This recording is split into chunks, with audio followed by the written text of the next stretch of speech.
तर रत्नागिरीमध्ये triple murder मिस्ट्रीचा छडा लावण्यात पोलिसांना यश आलंय। एका हत्येचा तपास करताना पोलिसांना आणखीन 2 गुन्ह्यांचा तपास लागलाय। सगळ्या हत्या दुर्वास पाटील याच्या वडिलांच्या नावे असलेल्या सायली बारशी संबंधित असल्याचंही स्पष्ट झालंय। तिन्ही खुनांमागे परस्पर संबंध असल्याचंही पोलीस अधीक्षक नितीन बगाटे यांनी स्पष्ट केलंय।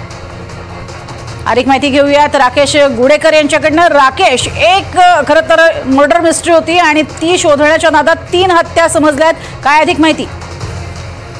प्रज्ञा, नक्कीच या गणेशोत्सवात या ट्रिपल मिस्ट्रीच्या केसने संपूर्ण जिल्हा हादरून गेलेला आहे।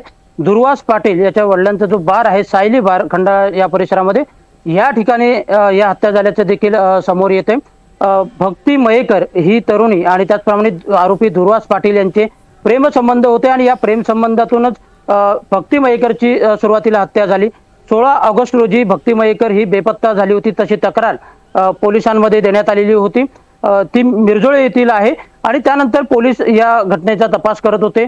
त्यानंतर तिच्या भावाने, भक्ती मयेकरच्या भावाने देखील पोलिसांमध्ये तक्रार दिलेली होती। त्यानुसार संशयाची सुई जी आहे ती आरोपी दुर्वास पाटील याच्यावरती गेली, त्याला ताब्यात घेण्यात आलं आणि तो तपास करत असताना पोलिसांना आणखी देखील 2 हत्या ज्या आहेत त्या उघडकीस आल्या।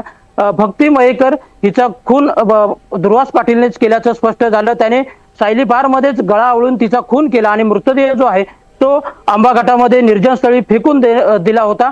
पण त्या हत्येचा उलगडा झाला, तिचा मृतदेह देखील सापडला आणि या हत्येचा शोध घेत असतानाच आणखी 2 खून हे दुर्वास पाटील आणि त्याच्या सहकाऱ्यांनी केले असल्याचे देखील समोर आलं।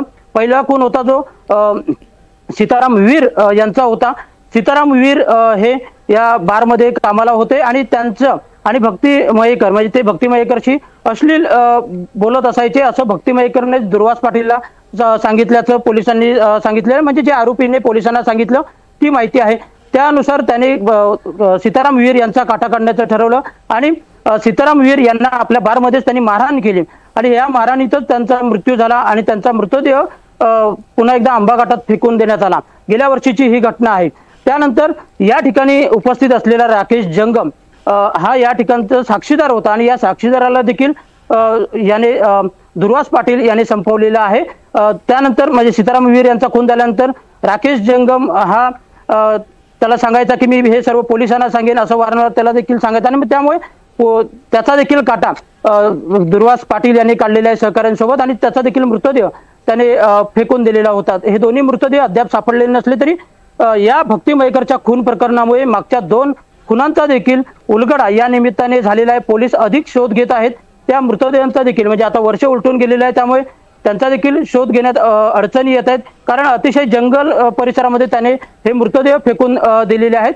पोलीस या तपासाचा घटनेचा अधिक तपास करत आहेत। मात्र दुसरीकडे असं देखील समोर आलंय की राकेश जंगमच्या आईने देखील या संदर्भात जयगड पोलिसांना सांगितलेलं होतं। मात्र या संदर्भात बेपत्ताची तक्रार असूनही पोलीस त्या संदर्भात का अपयशी ठरले या खुनाचा तपास घेण्यात हे देखील महत्त्वाचं आहे आणि त्याबाबत देखील पोलीस अधीक्षक यांनी स्पष्ट केलेले आहे की यामध्ये देखील कोणी दोषी असतील तर त्यांच्यावर देखील कारवाई केली जाईल, पोलीस देखील दोषी असतील तर त्यांच्यावर देखील कारवाई केली जाईल असं नक्कीच। मात्र एकाच घटनेमुळे इतक्या मोठ्या या 3 मर्डर मिस्ट्री समोर आलेल्या आहेत आणि पोलिसांच्या अर्थातच कारवाईवरती प्रश्नचिन्ह उपस्थित होते। तुर्तास धन्यवाद या संपूर्ण सविस्तर माहितीसाठी।